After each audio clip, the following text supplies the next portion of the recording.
बोलो श्री कृष्ण कन्हैया लाल की, सतगुरु महाराज की, श्री प्राणनाथ प्यारे की, महारानी बाईजुराज की, तीनों पुरी धाम की, समस्त सुंदर साथ की। पूर्ण ब्रह्म श्री कृष्ण जय सच्चिदानंद। पूर्ण ब्रह्म श्री कृष्ण जय सच्चिदानंद। परम धाम की भूमि का आनंद ही आनंद।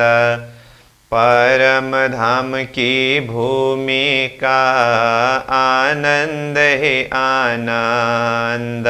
श्री प्राणनाथ निज मूलपति, श्री मेहराज सुनाम। तेज कुंवरी श्यामा जुगल को पल पल करूं प्रणाम। तेज कुंवरी श्यामा जुगल को पल पल करूं प्रणाम प्रणाम। उपस्थित संपूर्ण सुंदर साह जी, साधक एवं साधिकाएं, चर्चनी प्रशिक्षण सत्र का आज हम 23वां दिवस के पावन बैठक में उपस्थित हुए हैं। तो सर्वप्रथम आप सभी को सप्रेम प्रणाम एवं स्वागत करते हुए आज का कक्षा सत्र विषय वस्तु को हम प्रारंभ करने जा रहे हैं। हमारा विषय प्रसंग रंग महल का प्रथम भौम, यानी कि जमीन से भौम भर ऊपर जो चबूतरा उठा है, वह चबूतरा 2000 मंदिर का लंबा चौड़ा है। उस चबूतरा के ऊपर क्या क्या शोभा है, इस शोभा के विषय में हम वर्णन कर रहे हैं। तो अब तक में हमने लगभग वो चबूतरा के ऊपर के जो ओवरऑल शोभा को देखा है। जैसे उसको एक बार हम रिवीजन करें अथवा सार रूप में देखें तो चांदनी चौक से 100 सीढ़ी 20 चादे चढ़ करके भौमभर ऊपर चबूतरा में पहुंचे तो सामने में 2 मंदिर का लंबा चौड़ा चौक है। उसके दाएं बाएं 4 मंदिर का लंबा 2 मंदिर का चौड़ा चबूतरा है। चबूतरा से भी बाहर देखे तो परिक्रमा का रोष है जिसका चौड़ाई 1 मंदिर का है। और ये दरवाजा के सामने का चौक से आगे बढ़ करके मूल दरवाजा से होकर के जैसे अंदर प्रवेश करे तो सर्वप्रथम 6000 मंदिर का हार और फिर थंब का 2 हार, उसके पश्चात 6000 मंदिर के दूसरे हार, उसके बाद फिर 2 हार थंब, ये चारों तरफ घूम करके आए हैं। और मूल दरवाजा के बिल्कुल सामने में देखें तो 28 थंब का चौक है। इन सारी शोभा देखने के पश्चात अब 28 स्तंभ के चौक से आगे अथवा चारों तरफ के हिसाब से देखें तो दूसरी हार 6000 मंदिर से भीतर का 2 हार थंब से आगे भीतर तरफ 1 मंदिर आगे जाने पर चौरस हवेली प्रारंभ हुआ है।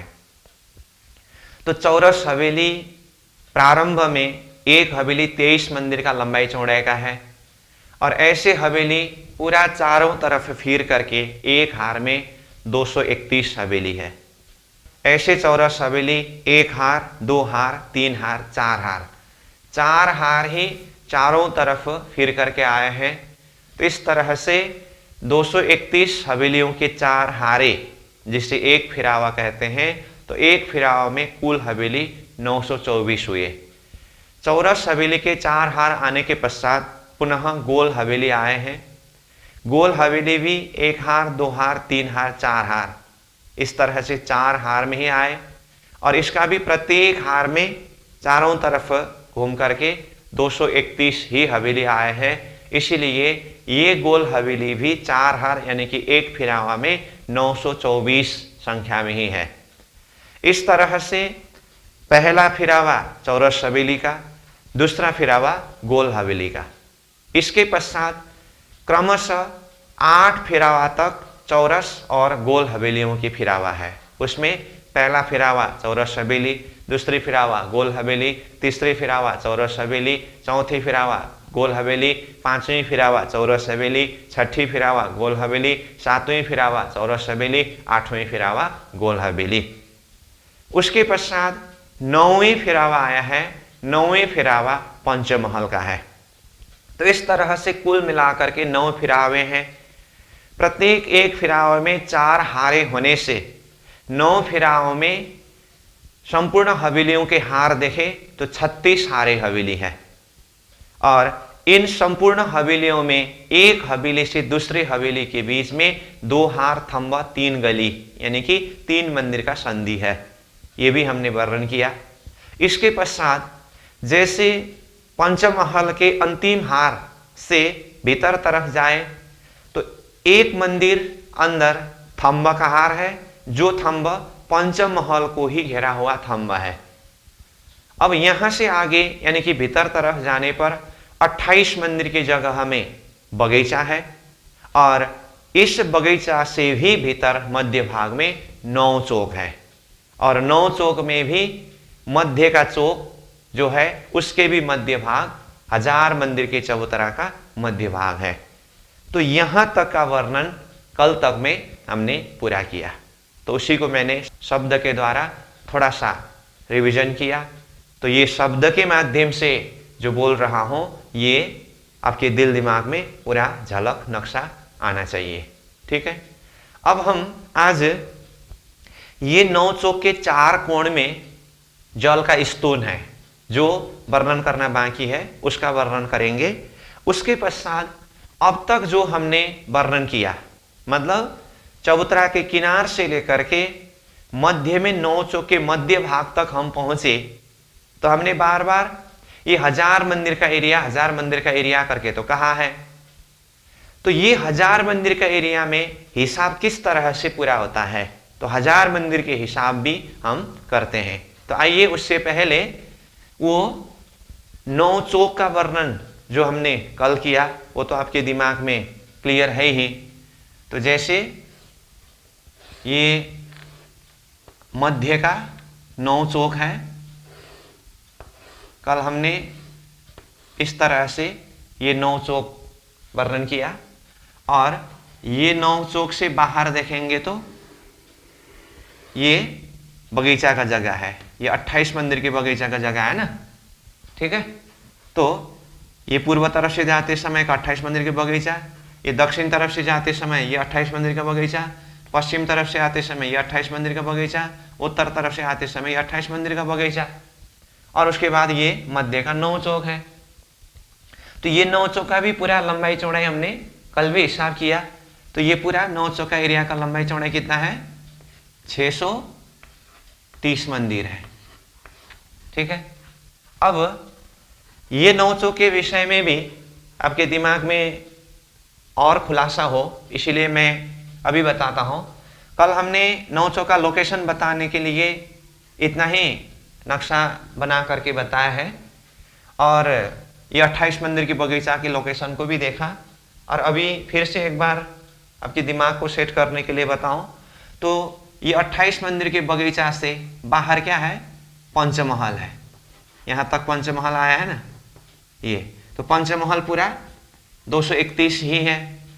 और ऐसे पंचमहल का फिरावा, फिर गोल हवेली का फिरावा, पंचमहल का फिरावा करते बाहर 36 हारे हवेली अथवा 9 फिरावा बाहर से है। उसको हमने कल बाहर से भीतर तरफ आने का वर्णन किया। तो ये 9 चौक के विषय में थोड़ा सा क्लियर कर देता हूं। यहां तो एक आपस में ये सारा चौक जोड़ करके दिखाया है, ये लोकेशन बताने के लिए इस तरह से बताया था। ये 9 चौक भी लंबाई की तरफ 3 चौक है, चौड़ाई की तरफ 3 चौक है, तो 3 की 3 हारे होकर के 9 चौक है। ये 9 चौक खास इस तरह से एक आपस में जुड़ करके नहीं है। तो इसकी शोभा को देखेंगे तो जैसे ये एक चौक है, तो एक चौक और दूसरी चौक के बीच में 3 मंदिर का ही संधि है इसमें भी, ठीक है। इस तरह से ये 1 2 3 चौक हुआ, यही 1 2 3 चौक हुआ, लेकिन एक आपस में 3 मंदिर का संधि है। फिर यहां पर भी ऐसे चौक,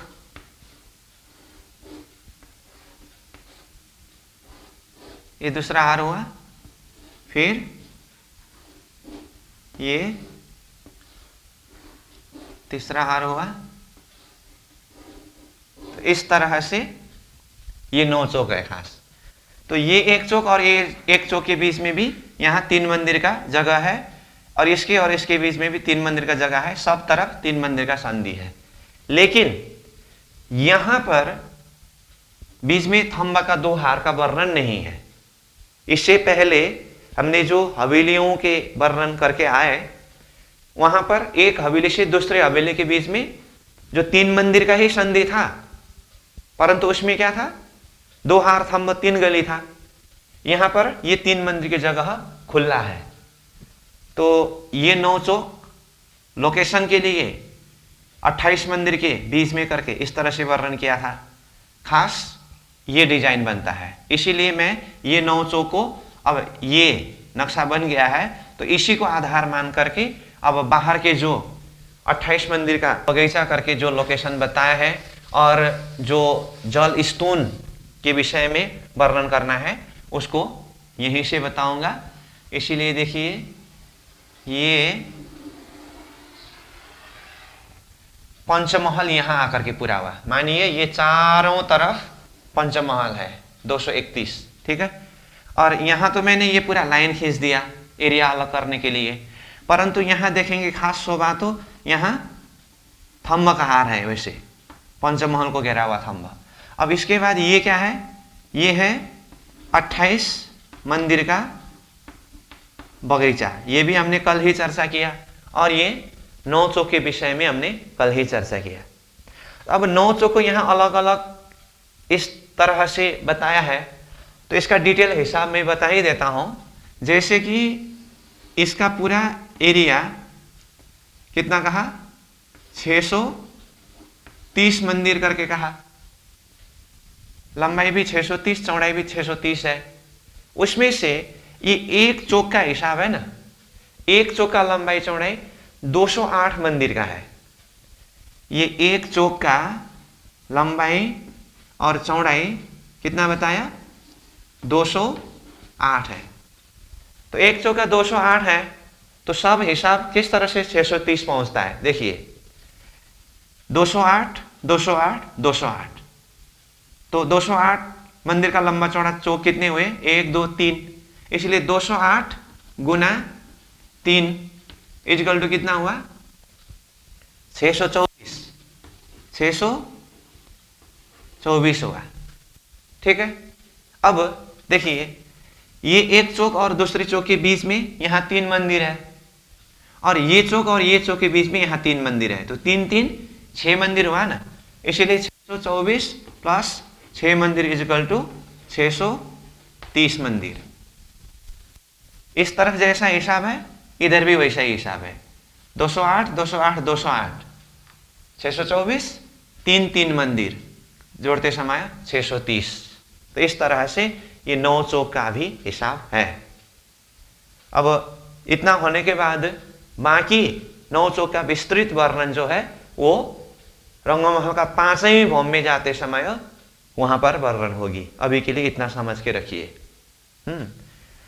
अब बाकी वर्णन तो हमने कल ही पूरा किया है।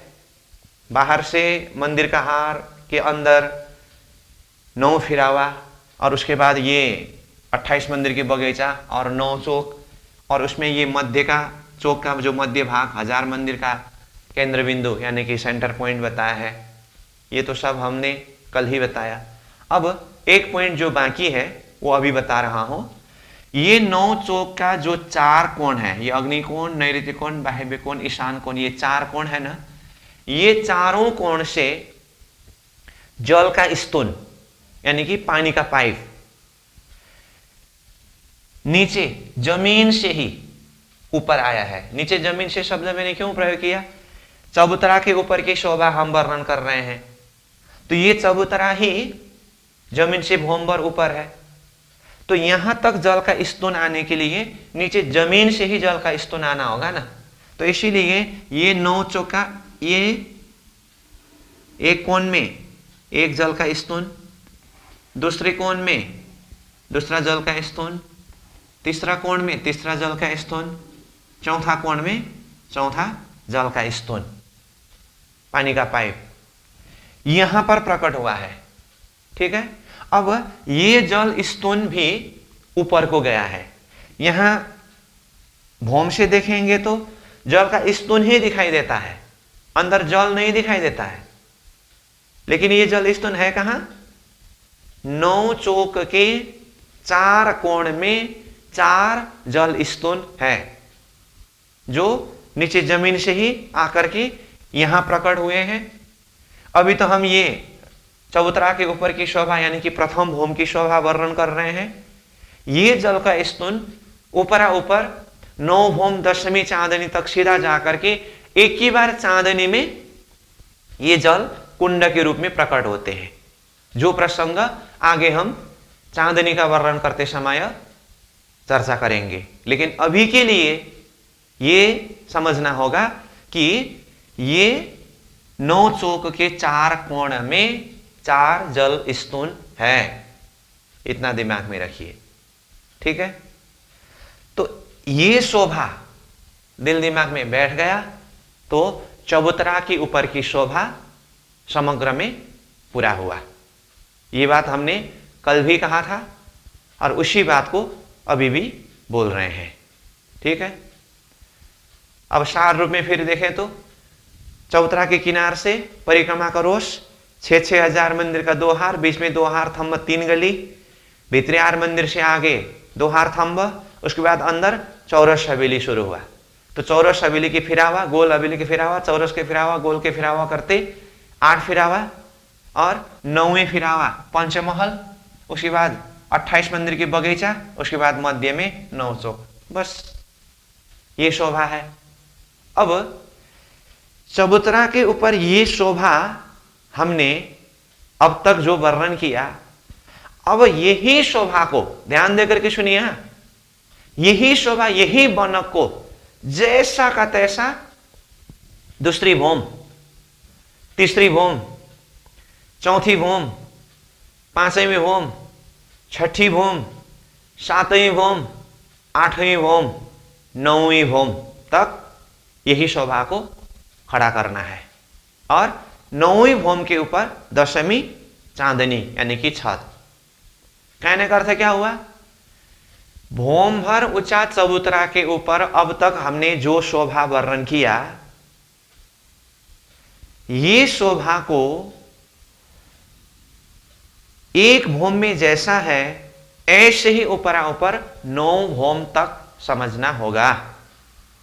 उसके लिए हमने पहले ही उदाहरण के रूप में कहा है, यहां के हिसाब से भी देखें तो भी यहां कोई घर बनाते समय, महल बनाते समय नीचे फाउंडेशन में ज्यादा मेहनत लगता है। ग्राउंड फ्लोर फाउंडेशन खड़ा करने के लिए वो एक बार तैयार होने के बाद तो पिलर के ऊपर पिलर जाता है और जहां जहां जैसे जैसे रूम अथवा जो जो शोभा है वही शोभा ऊपर कितनी मंजिल तक ले जाना है वही शोभा होता है।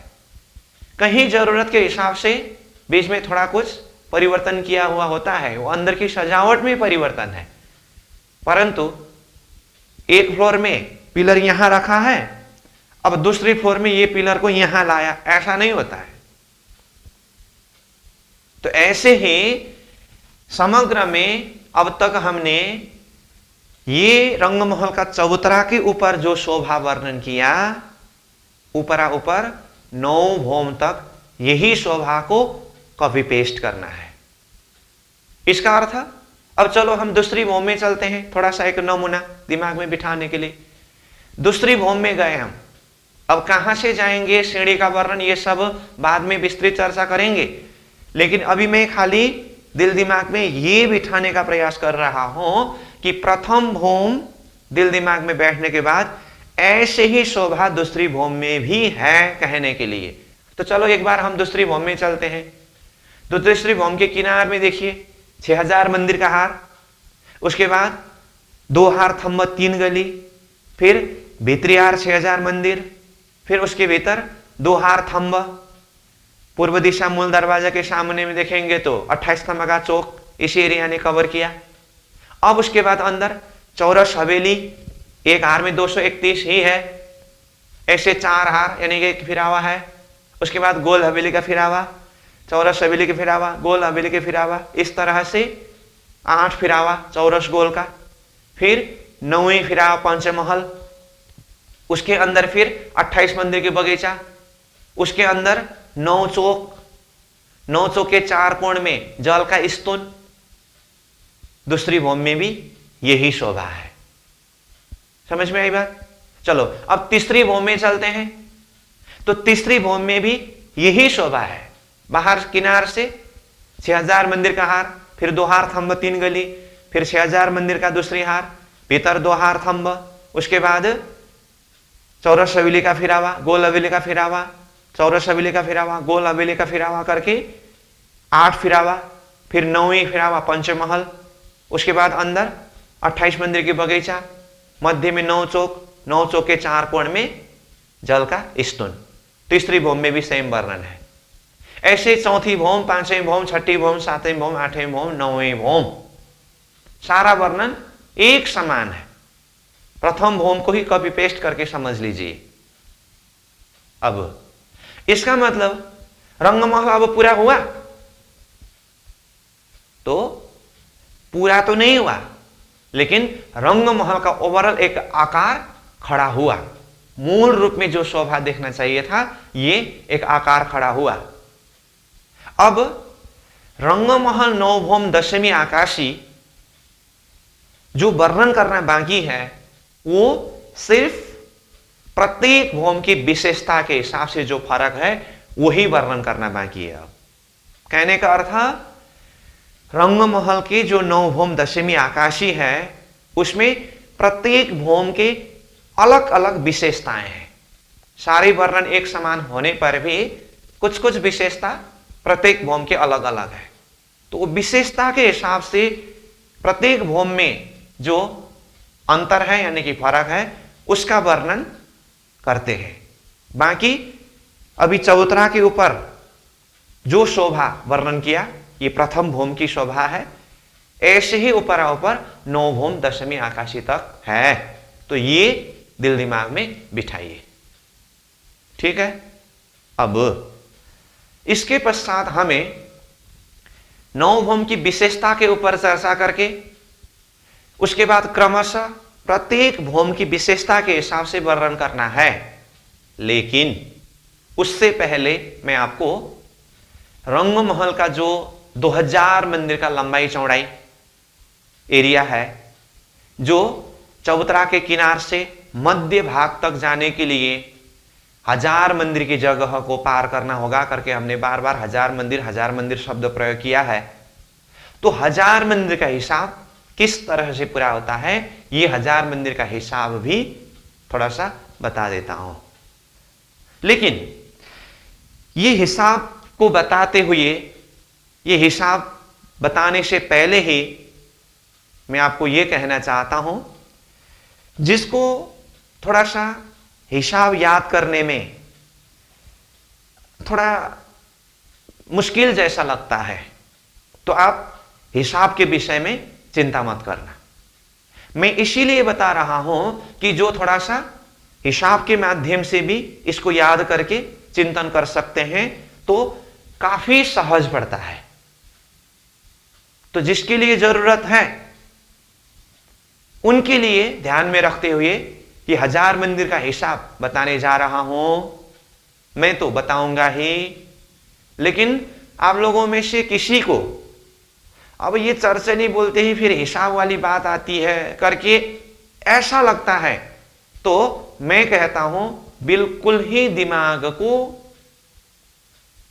बोझ मत दीजिएगा। ये चर्चनी विषय आनंद का विषय है, आपको टेंशन देने के लिए नहीं है। हाँ, ये कहते हुए फिर मैं ये जरूर कहता हूं, दिल दिमाग भी साथ दे रहा है, हिसाब भी याद कर सकते हैं, डिजाइन भी सब याद कर सकते हैं, लेकिन आलस्य के कारण हिसाब से भागना चाहता है, तो फिर उन कायरों से हमारा कुछ कहना नहीं है। मैं तो साफ बोल देता हूं, आलस्य के कारण हिसाब को साइड करना चाहते हैं, तो फिर उनके लिए हमारा कहना कुछ नहीं है। परंतु चाहने पर भी अब अपनी परिस्थिति बस इसमें थोड़ा सा मुश्किल जैसा लगता है, तो अब तक जितना मैंने वर्णन किया हूं इसको दिल दिमाग में रखिए। अब हिसाब जो वर्णन करने जा रहा हूं वो समझने वाले समझेंगे करके इस तरह से मानिए, और बाकी जो हिसाब के माध्यम से ये 1000 मंदिर का एरिया समझना चाहते हैं, आपके लिए ये मैं बताने जा रहा हूं। ठीक है। अब वो हिसाब बताने से पहले, लिखने से पहले आपको ये थोड़ा सा, ज्यादा तो नहीं है, ये नोट करना पड़ेगा। 9 चौका डिजाइन यहां पर बताया हूं और इसका हिसाब थोड़ा बारीकी से यहां कर दिया हूं, और यहां जल स्तून का नक्शा दिखाया हूं, इसको थोड़ा सा नोट करिए। उसके पश्चात फिर मैं वो चबूतरा के किनार से मध्य केंद्र बिंदु तक, यानी कि यहां तक आते समय जो 1000 मंदिर का हिसाब है उस विषय में जो भी बात है उसको प्रस्तुत करता हूं।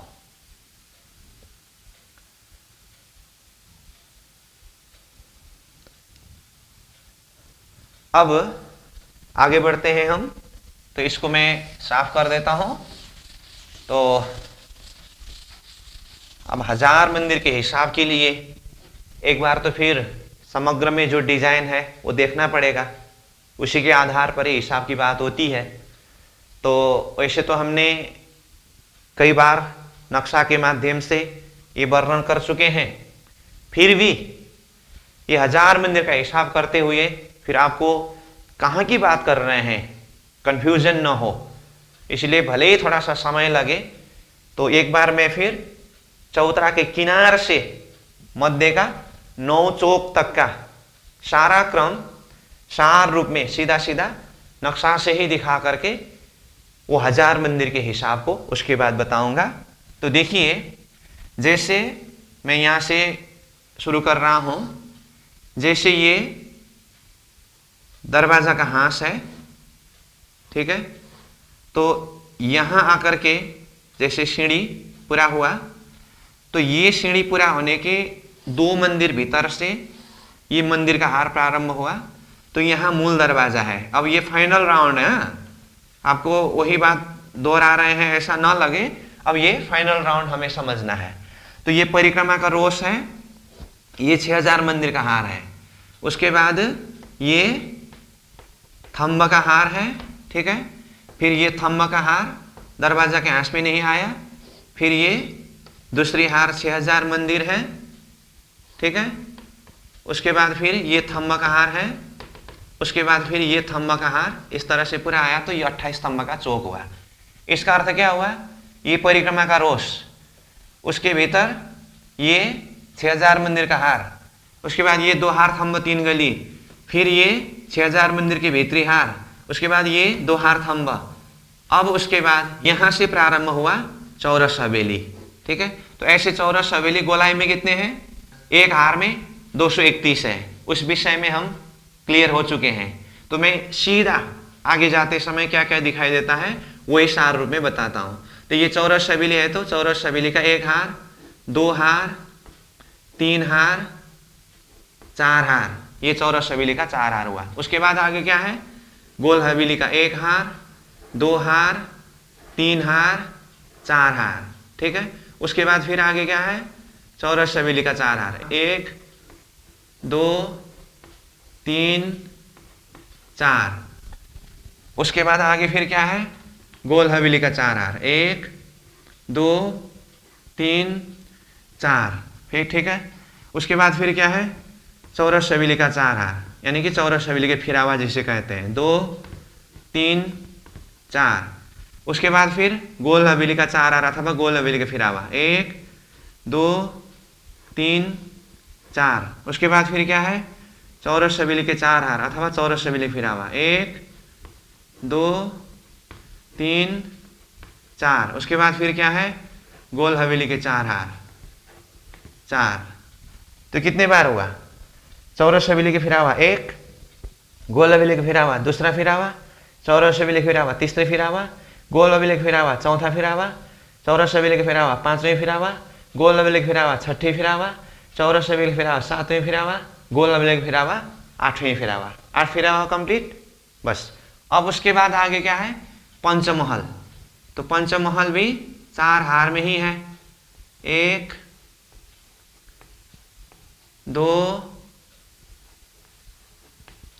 3 4। ठीक है, तो ये 9वां फिरावा हुआ।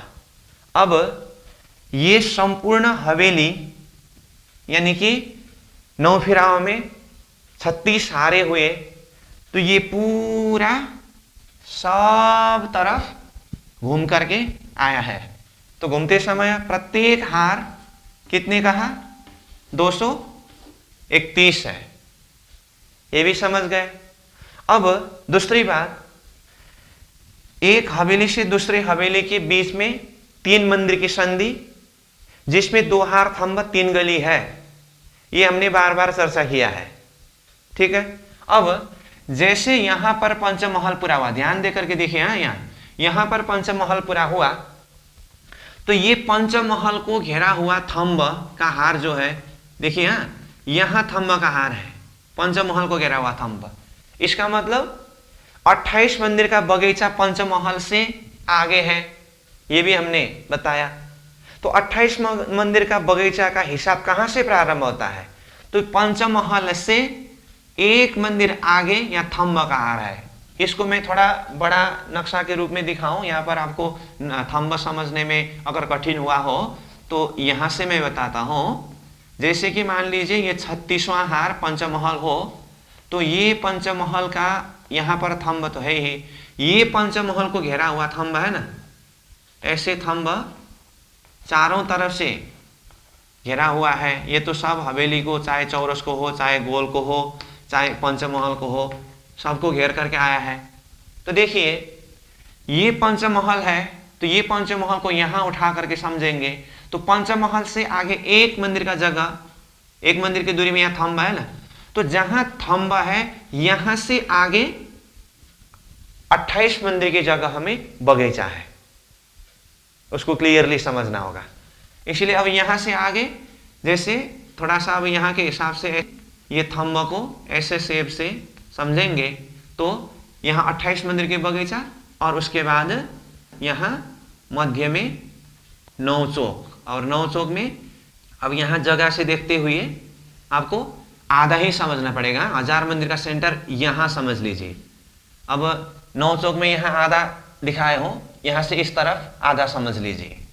ठीक है, तो जिस तरह से ये पूर्व तरफ से यहां तक गए, ये बोर्ड में तो एक तरफ का आधा नक्शा ही आया, इसी तरह से पश्चिम के तरफ से भी यही क्रम से आया है। यही क्रम से मतलब खाली पश्चिम तरफ आप मूल दरवाजा नहीं है, 28 नंबर का चौक नहीं है, ये तो आप समझ सकते हैं।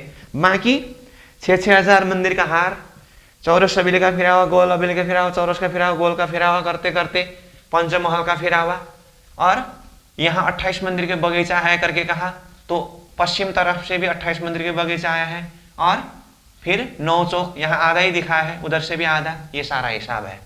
तो चाहे चारों दिशा में से कहीं से भी जाए, ये सारी शोभा है।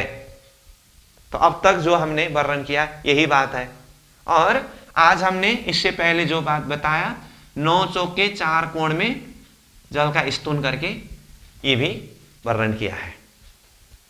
ये सब होने के बाद अब हम रंगमहल के चबूतरा के किनार से लेकर के ये मध्य भाग तक जाते समय 1000 मंदिर का हिसाब वर्णन करने जा रहे हैं।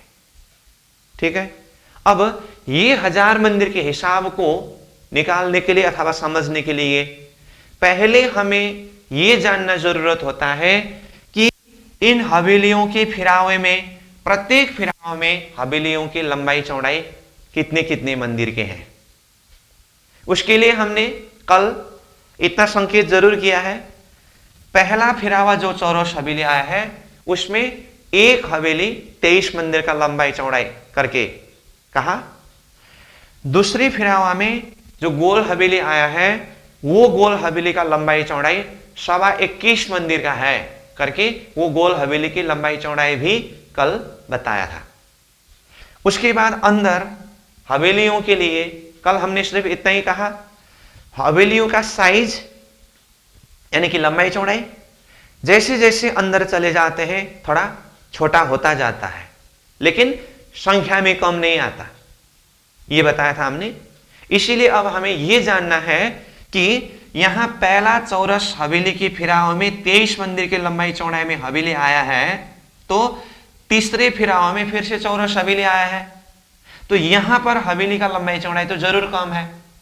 तो ये तीसरे फिराव में आया चौरस हवेली की लंबाई चौड़ाई कितना है ये जानना पड़ेगा। फिर पांचवें फिराव में चौरस हवेली आया है, ये और छोटा होगा। फिर सातवें फिराव में चौरस हवेली आया है, ये और छोटा होगा। ठीक है। ठीक इसी तरह से गोल हवेली जो ये दूसरी फिराव में आया हुआ गोल हवेली है वहां पर तो 21.25 मंदिर का लंबाई चौड़ाई का है। चौथी फिराव में गोल हवेली आया है उससे छोटा होगा। फिर छठी फिराव में गोल हवेली आया है उससे भी छोटा होगा। फिर आठवीं फिराव में गोल हवेली आया है उससे भी और छोटा होगा। ठीक है। और पंचमहल का लंबाई चौड़ाई कितना है ये भी देखना पड़ेगा।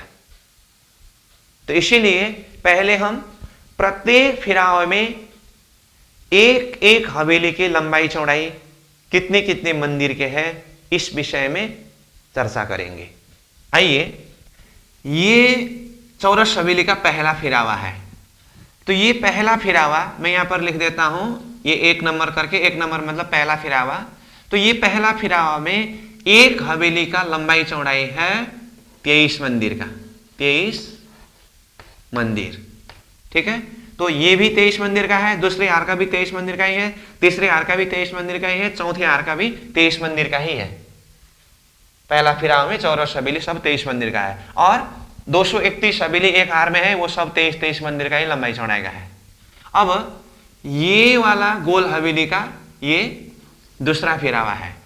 दूसरे फिरावा कहने से इसमें भी 4 हार ही है, तो 4 हार में से एक हार का एक हवेली का लंबाई चौड़ाई जो है इसमें 21.25 मंदिर का है। 21.25 मतलब 21.25, 21.25 मंदिर का एक हवेली का लंबाई चौड़ाई है।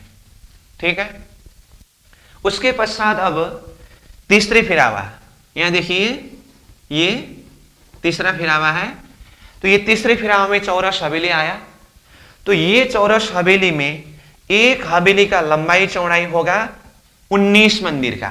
कितना? 19 मंदिर। देखिए तो पहला फिरावा में चौरस हवेली आया था, चौरस हवेली का लंबाई चौड़ाई 23 मंदिर का था।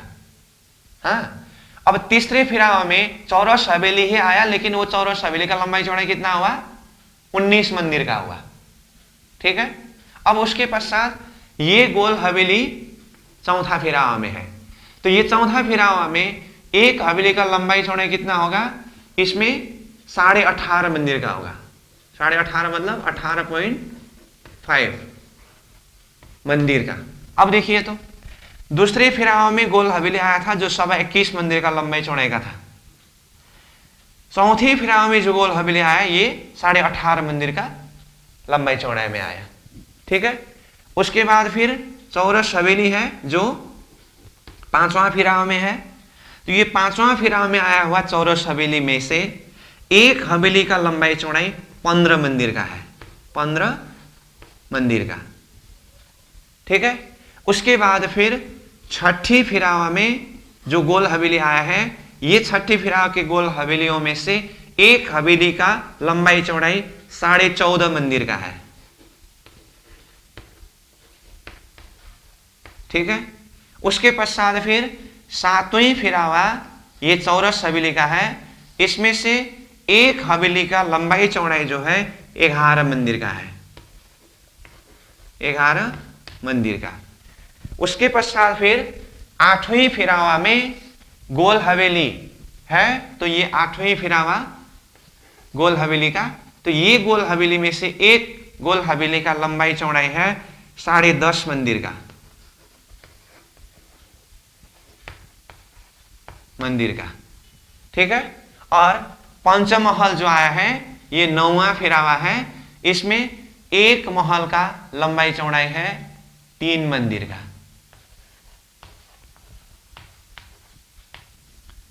इस तरह से ये हवेलियों की लंबाई चौड़ाई का क्रम हुआ। इसका अर्थ क्या हुआ, जैसे जैसे हवेली अंदर चला गया है प्रत्येक फिराव में हवेली का साइज घटता गया है। तो अब हमें 9 फिरावा के ही हवेलियों की लंबाई चौड़ाई का जानकारी हुआ। अब इसके माध्यम से हम सहजता के साथ में चबूतरा के किनार से लेकर के ये मध्य नौचोक के मध्य भाग तक 1000 मंदिर के हिसाब को निकाल सकते हैं। अब उसके लिए देखिए, सबसे पहले हम शुरू करते हैं ये चबूतरा के किनार से ये चौरस हवेली शुरू होने तक का हिसाब। उसके पश्चात फिर ये 9 फिरावों के हिसाब निकालेंगे। उसके बाद फिर आगे ये 28 मंदिर का बगीचा और 9 चौक में आधा एरिया तक का हिसाब निकालेंगे। तो 1000 मंदिर का हिसाब किस तरह से होता है, ठीक है। अब देखिए यहां से प्रारंभ करते हैं। अब वैसे यहां देखेंगे तो ये सीढ़ी पूरा हुआ, लेकिन हमें 1000 मंदिर का हिसाब करते समय ये सीढ़ी पूरा होने के एक मंदिर भीतर से ही शुरू करना होगा। क्यों? क्योंकि ये सिर्फ दरवाजा का हाथ में ही एक मंदिर का जगह बाहर निकला है ना, इसलिए इसको छोड़ना पड़ेगा। तो यहां से हिसाब शुरू होगी। मानो इधर से देखेंगे तो ये परिक्रमा का रोष, ध्यान दे करके देखें यहां। तो अब प्रारंभ हुआ यहां से, ये परिक्रमा के रोष एक मंदिर का, ठीक है। और ये 6000 मंदिर का बाहरी हार एक मंदिर, 2 मंदिर हुआ। उसके बाद भीतर चले, एक गली, 2 गली, 3 गली, तो 2 मंदिर और 3 गली जोड़ते समय कितने मंदिर हुए? 5 मंदिर हुए। और ये भीतरी हार 6000 मंदिर का एक मंदिर, 6 मंदिर। अब उसके बाद ये 2 गली, 7, 8 मंदिर। फिर ये थंब के हार से चौरस हवेली के बीच में एक मंदिर है ना, तो ये 9 मंदिर हुआ। इसका मतलब किनार से लेकर के ये चौरस हवेली तक पहुंचने में 9 मंदिर का हिसाब हुआ, ठीक है। तो ये 9 को अभी हम यहाँ कोने में लिख के रखेंगे, बाकी हिसाब करने पर इसको फिर बाद में जोड़ेंगे, ठीक है। ये 9 मंदिर हुआ। अब उसके बाद आगे ये हवेली जितने भी हैं, मतलब चौरस हवेली, गोल हवेली, पंचमहल, इन सब का हिसाब निकालना होगा। तो उसके लिए क्या करना पड़ेगा, जैसे देखिए ये चौरस हवेली 4 हार में है, उसमें से एक हवेली का 23 मंदिर का लंबाई चौड़ाई बताया है ना। तो उसको देखिए यहां पर मैं 1 नंबर लिख देता हूं। 1 नंबर मतलब पहला फिरावा। तो पहला फिरावा में एक हवेली का लंबाई चौड़ाई 23 मंदिर का है। तो ऐसे हवेली कितने हार में है? 4 हार में है, इसीलिए 23 गुना 4 करने से 4 हार का ही हवेली निकलता है। तो 23 गुना 4 इक्वल टू 92, यानी कि 92 मंदिर ये 4 हवेली ने लिया, ठीक है। उसके बाद अब 2 नंबर मतलब दूसरी फिरावा में, दूसरा फिरावा गोल हवेली का है। तो उसमें एक हवेली का लंबाई चौड़ाई 21.25 मंदिर का है।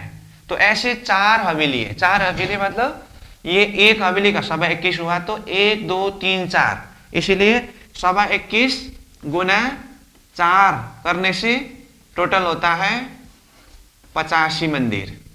फिर तीसरे फिरावा, तो तीसरे फिरावा में वहां देखिए चौरस हवेली का है और एक हवेली का लंबाई चौड़ाई 19 मंदिर का है, इसीलिए 19 मंदिर गुना 4 हवेली इक्वल टू 76, यानी कि 76 मंदिर होता है, ठीक है।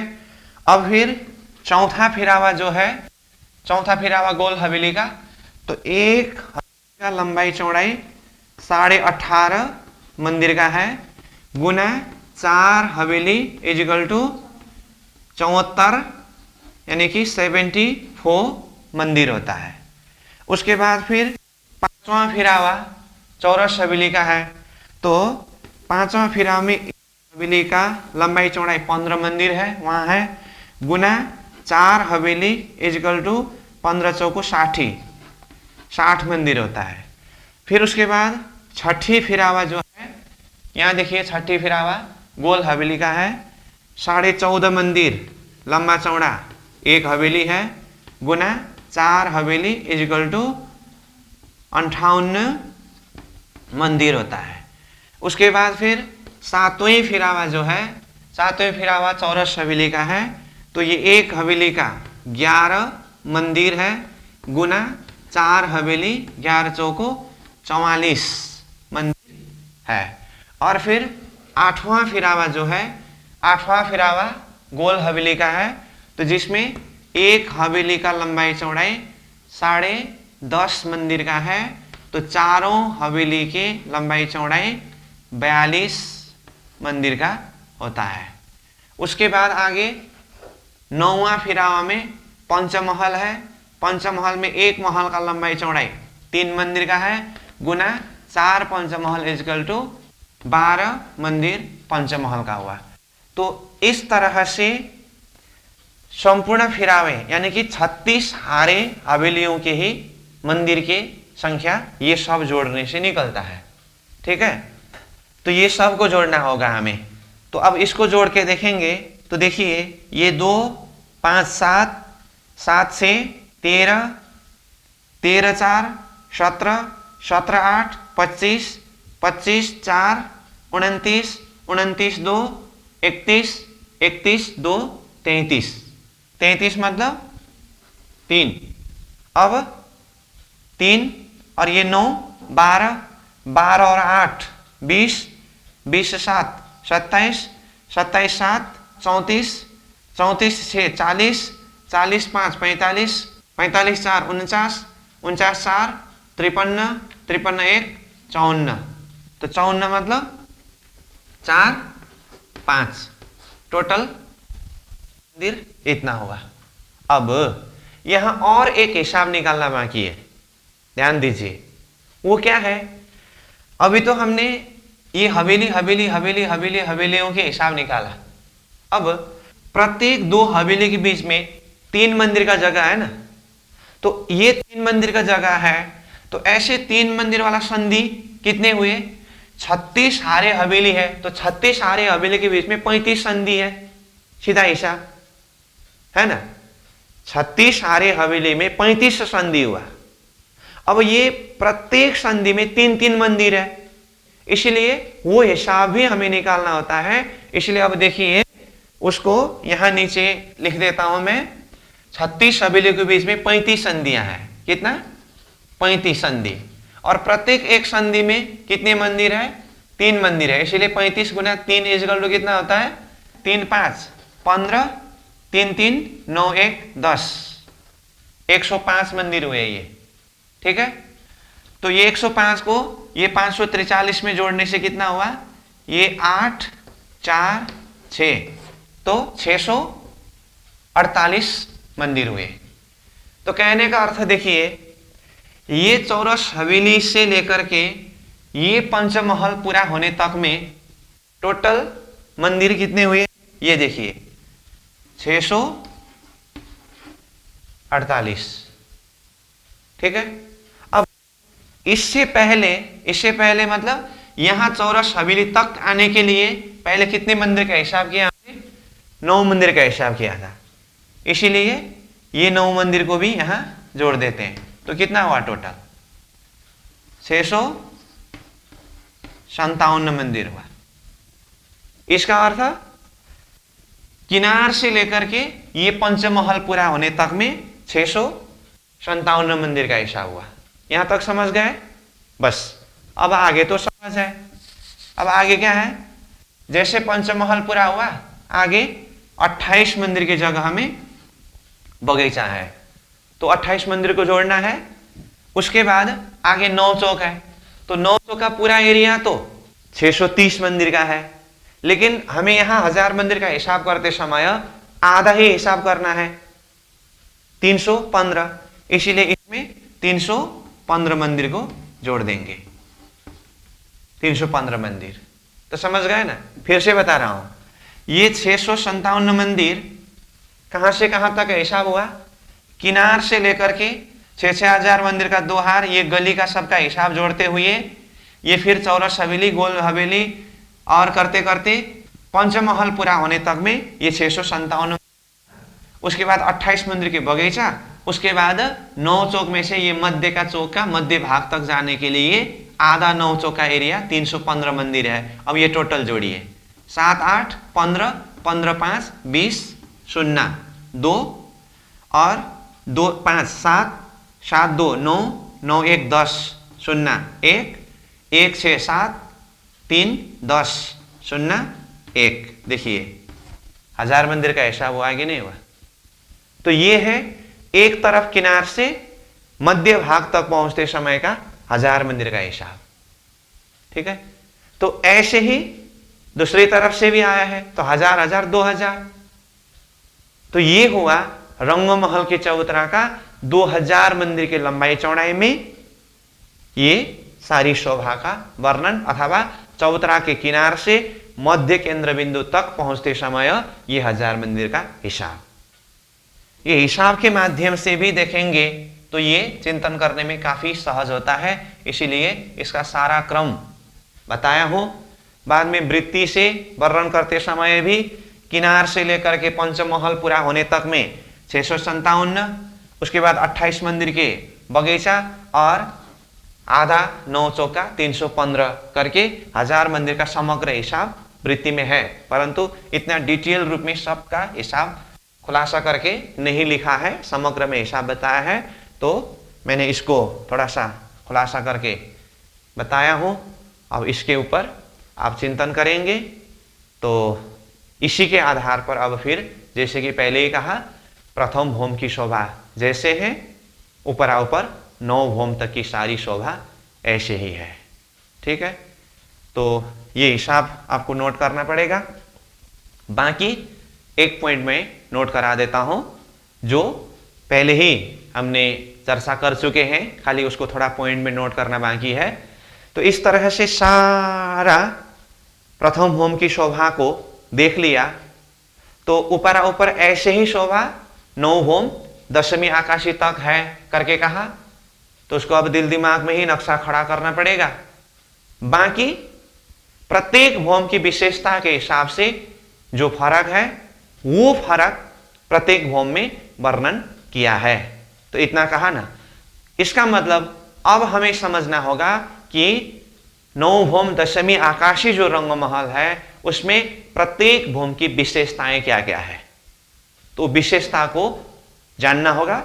उसके पश्चात प्रत्येक भौम की विशेषता के हिसाब से जो भी वर्णन है उस हिसाब से आगे चिंतन करना होगा। इसीलिए अब ये तो आपको नोट करना बाकी है, इसलिए मैं ये ऐसे ही रख देता हूं। बाकी मैं शब्द से बताता हूं, आप उसको अपने नोट में नोट करिए।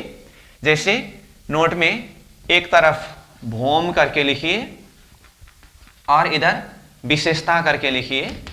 तो इतना होने के बाद अब आप नोट अपने हिसाब से जैसे भी कर सकते हैं। अब प्रथम भौम करके लिखेंगे तो नीचे से लिखेंगे, तो जैसे प्रथम भौम, दूसरी भौम, तीसरी भौम करते ऊपर ऊपर जाने का क्रम भी होता है। नहीं लिखने की शैली में अब से ऊपर से नीचे लिखेंगे करेंगे तो प्रथम भौम, दूसरी भौम, तीसरी भौम, ये आप अपने हिसाब से लिखना।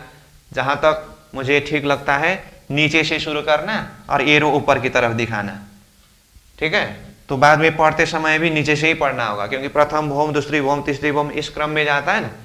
तो भौम की तरफ लिखिए प्रथम भौम और विशेषता की तरफ लिखना होगा। तो ये सिस्टम आप समझ गए। अब मैं शब्द में बताता हूं, आप उसको नोट करिएगा, ठीक है। भौम और विशेषता। प्रथम भौम की विशेषता है रसोई का चौक और मूल मिलावा।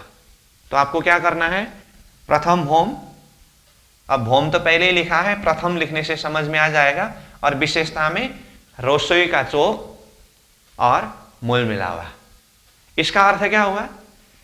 अभी तक हमने जितने भी शोभा वर्णन किया रंगमहल के चौतरा के ऊपर, ये सारी शोभा अपनी जगह में है। ये सब के बीच में प्रथम भौम की विशेषता जो है वो रसोई का चौक और मूल मिलावा है। अभी तो खाली हम नाम के हिसाब से ही बात कर रहे हैं, इसका लोकेशन, उसकी शोभा, सारा वर्णन आगे करेंगे। तो प्रथम भौम की विशेषता हुआ रसोई का चौक और मूल मिलावा। अब दूसरी भौम, दूसरी भौम की विशेषता है भूल भुलौनी। अब तीसरी भौम, तीसरी भौम की विशेषता है पड़साल। चौथी भौम, चौथी भौम की विशेषता है नीरजशाला। पांचवी भौम शयन कक्ष। छठी भौम सुखपाल और तख्तरवा। छठी भौम की विशेषता सुखपाल और तख्तरवा है। सातवीं भौम दो ताली हिंडोला। आठवीं भौम चार ताली हिंडोला। नौवीं भौम दूरदर्शिका। और दशमी चांदनी। ठीक है, एक बार देखिए, मैं फटाफट बताता हूं। प्रथम भौम रसोई का चौक मूल मिलावा, दूसरी भौम भूल भुलौनी, तीसरी भौम पड़साल, चौथी भौम नीरजशाला, पांचवी भौम शयन कक्ष, छठी भौम सुखपाल तख्तरवा, सातवीं भौम दो ताली हिंडोला, आठवीं भौम चार ताली हिंडोला, नौवीं भौम दूरदर्शिका, दशमी आकाशी अथवा चांदनी। ये है नौ भौम दशमी आकाशी की विशेषता। अब इसमें प्रथम भौम की शोभा जैसी है, ऊपर ऊपर नौ भौम की सारी शोभा वैसे ही है, बाकी विशेषता के हिसाब से जो फर्क है आगे उसका वर्णन करते हैं। ये भाषा को नोट करके रखिए। अब उसी के हिसाब से आगे प्रथम भौम की विशेषता रसोई का चौक और मूल मिलावा कहा, यहां से वर्णन प्रारंभ होगी। लेकिन अब तक हमने भूमिका के प्रसंग से लेकर के परमधाम का सारा लोकेशन और उसके बाद रंगमहल का वर्णन खड़ा करने के लिए चबूतरा को खड़ा करके चबूतरा के ऊपर की शोभा कहाँ कहाँ कैसे कैसे है, इसका ओवरऑल शोभा को देखने के लिए बोर्ड में नक्शा के सहारे लेक्चर के माध्यम से चर्चा करते रहे। एक भौम जैसे है ऊपर ऊपर नौ भौम तक वैसा ही है, ये भी हमने चर्चा किया। नौ भौम की विशेषता भी हुई। अब प्रसंग तो आगे रसोई के चौक और मूल मिलावा करके प्रथम भौम की ये शोभा वर्णन करना है, लेकिन इसी बात को अब हम कल ये किताब के माध्यम से यानी कि वृत्ति के माध्यम से किस तरह से वर्णन किया है, तो ये सारा वर्णन पहले किताब के माध्यम से अध्ययन करेंगे। उसके बाद फिर जब यहाँ रसोई का चौक करके प्रथम भौम की विशेषता की वर्णन प्रारंभ होगी, उसके बाद फिर उस विशेषता के ऊपर चर्चा करेंगे। तो कल वृत्ति के द्वारा हम अध्ययन करेंगे। अभी के लिए यहीं पर विश्राम करते हैं। तो ये जो भी हिसाब है इसको आप आराम से नोट करेंगे। तो अभी क्लास यहीं पर विश्राम। पूर्णमदः पूर्णमिदं पूर्णात् पूर्णमुदच्यते पूर्णस्य पूर्णमादाय पूर्णमेवावशिष्यते। प्रणाम।